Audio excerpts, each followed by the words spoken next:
শেলফে যতগুলো বই আছে আমি এখনো পড়ে সেটা শেষ করতে পারিনি, অথচ আমার বয়স হয়েছে 73। মানে বুঝতে পারছেন, 73 ইয়ার্স ওল্ডে একজন মানুষ বলছে আমার বাড়ির শেলফে যতগুলো বই আছে আমি সেগুলো পড়ে শেষ করতে পারিনি, অথচ দীর্ঘ 30 থেকে 35 বছর তিনি লাইব্রেরির উপরে কাজ করেছে। তো এরা হচ্ছে আমাদের কাছে পূজনীয়, যারা এখানে রয়েছে, আবার বলছি তাদের কাছে এরা হচ্ছে শিক্ষণীয়। এদের জীবনশৈলী দেখে আমাদের আধুনিক যারা ছেলে মেয়ে রয়েছে তাদের শেখা উচিত যে পড়াশোনার বিকল্প বলে কিছু নেই, এবং সবচেয়ে শর্টকাট ওয়ে অফ সাকসেস হচ্ছে পড়াশোনা করা। সব কিছুতেই কম্পিটিশন আছে। কাকিমা এই মুহূর্তে 3টে প্রায় এনজিওর সাথে যুক্ত আছে।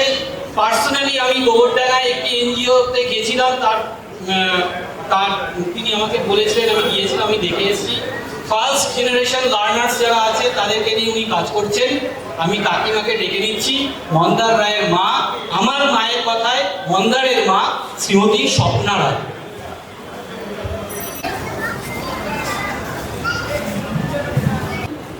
তাদের অধিকাংশের থেকেই আমি সিনিয়র, কাজেই সবাইকে আমার ভালোবাসা, বাচ্চাদের আমার স্নেহের যে ভালোবাসা সবই আমি জানাচ্ছি।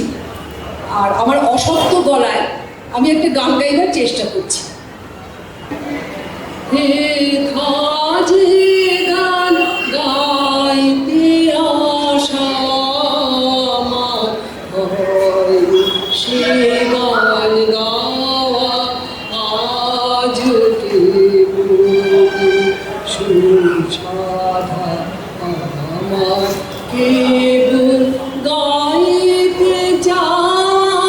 হে খাজে গান গাইতে আসা আমার হয়, সে গান গাওয়া আজ সুসাধা আমার কেবল গাইতে যা। হে খাজে গান গাইতে আসা আমার হয়, সে গান গাওয়া আমার লাগে নাই সে সুর, আমার বাঁধে নাই সে কথা, শুধু প্রাণেরই মাঝখানে আছে গানের ব্যাকুলতা। আমার লাগে নাই সে সুর, আমার বাঁধে নাই সে কথা, শুধু প্রাণেরই মাঝখানে আছে গানের ব্যাকুলতা। আজও ফোটে নাই সে ফুল, শুধু বলেছে এক আমার হয়, সে গান গাওয়া। হে খাজে গান গাইতে আসা আমার হয়, সে গান গাওয়া নাই তার আমি শুনি নাই তার বাণী, কেবল শুনি কানে কানে কাহার পায়ের ধ্বনি খানে। আমার দ্বারে সম্মুখ দিয়ে সে জন করে আসা যাওয়া, আমি নাই তার আমি শুনি নাই তার বাণী, কেবল শুনি খানে কানে কাহার পায়ের ধ্বনি খানে। আমার দ্বারে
খুব সুন্দর, খুব সুন্দর।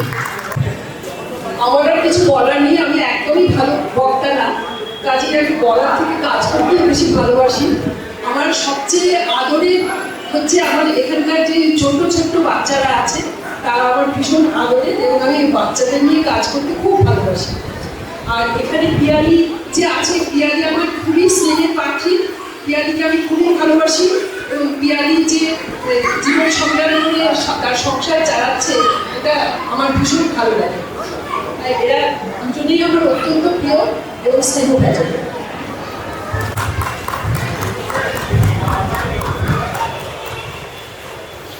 হাততালি আমি রেখে দিচ্ছি মঞ্চে শ্যামলী দাস, আমাদের অত্যন্ত প্রিয় ভরত দাসের মা।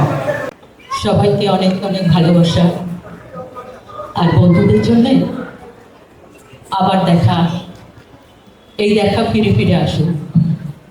বন্ধু মানে সকালবেলা, বন্ধু মানে সাঁঝ, বন্ধু মানে মনের কথা বলতে কিসের লাজ, বন্ধু মানে খোলা মাঠে একটুখানি হাওয়া, বন্ধু মানে এক জীবনে অনেকখানি পাওয়া, বন্ধু মানে আয়েস কুকরে চায়ের কাপে চুমু, বন্ধু মানে হঠাৎ করে দীঘা গড় চুমু।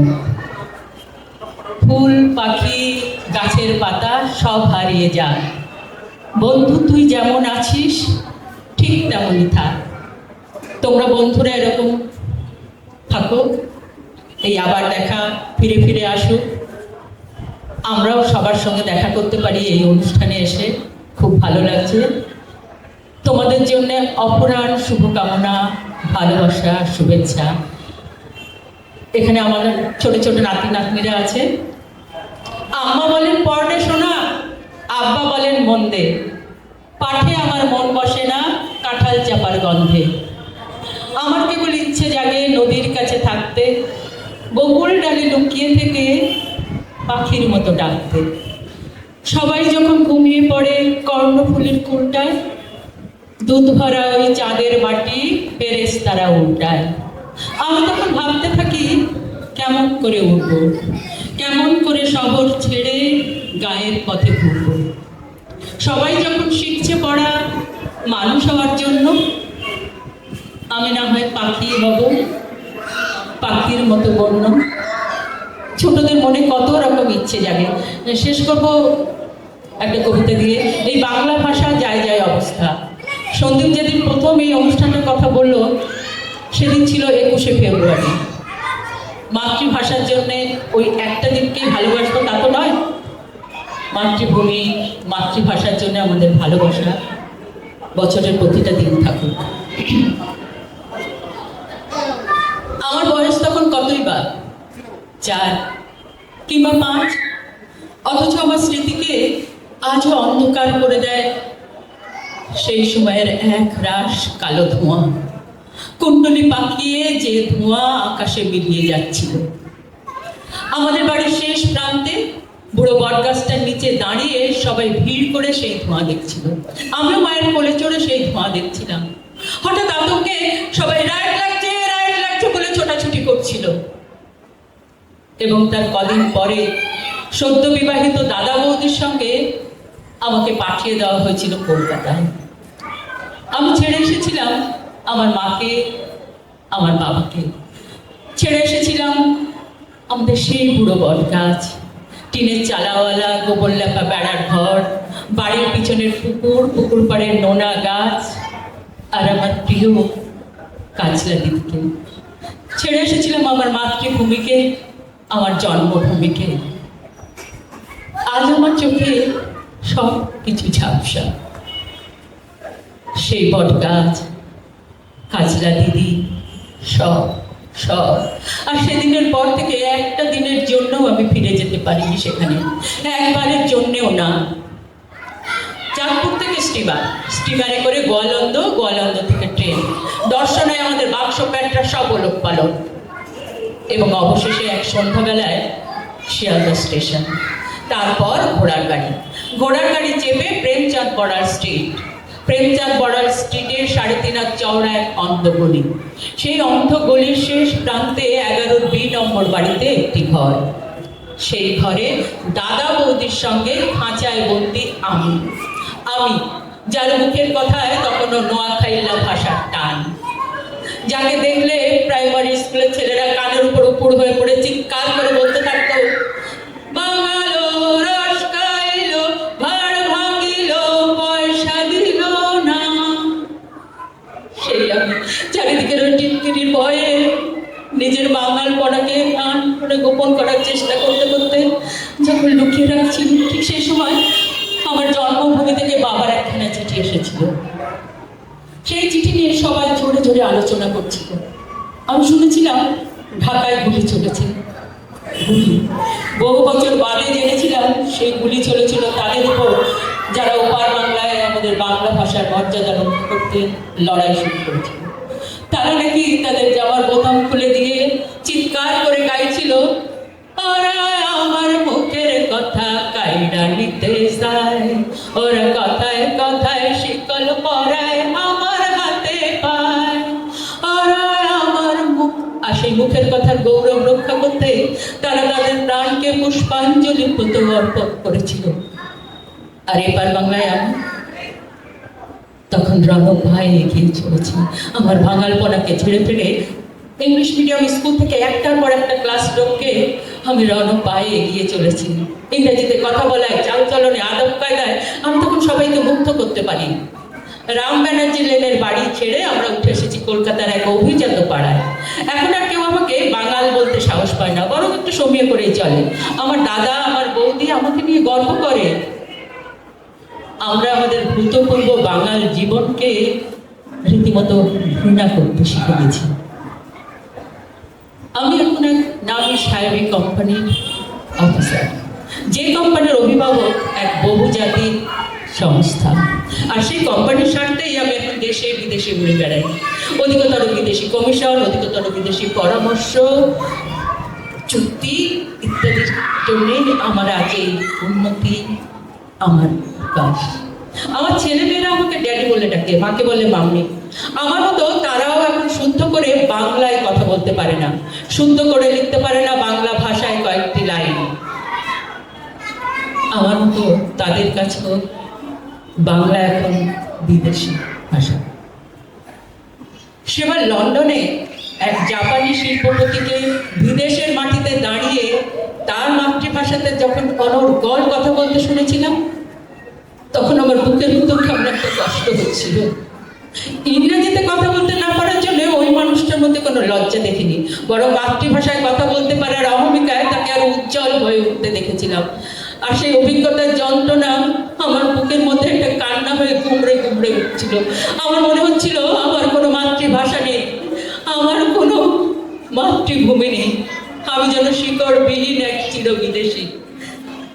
তাই বাংলা ভাষার জন্য যারা প্রাণ দেয়, সেই বাংলাদেশের জন্য আর একটুখানি বাঙালি হয়ে ওঠার জন্য আমার বুকের ভিতর একটা যন্ত্রণা কেমন যেন টন টন করে ওঠে।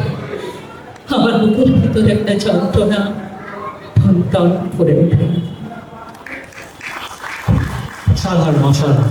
একটু একটু আমি গোবিন্দ্রর ওয়াইফ একটু বলছি, আমি তোমার নামটা মনে করতে পারছি না, একটু যদি আসো আর ছোট একটা সাক্ষী খুব সুন্দর। বলার কিছু নেই।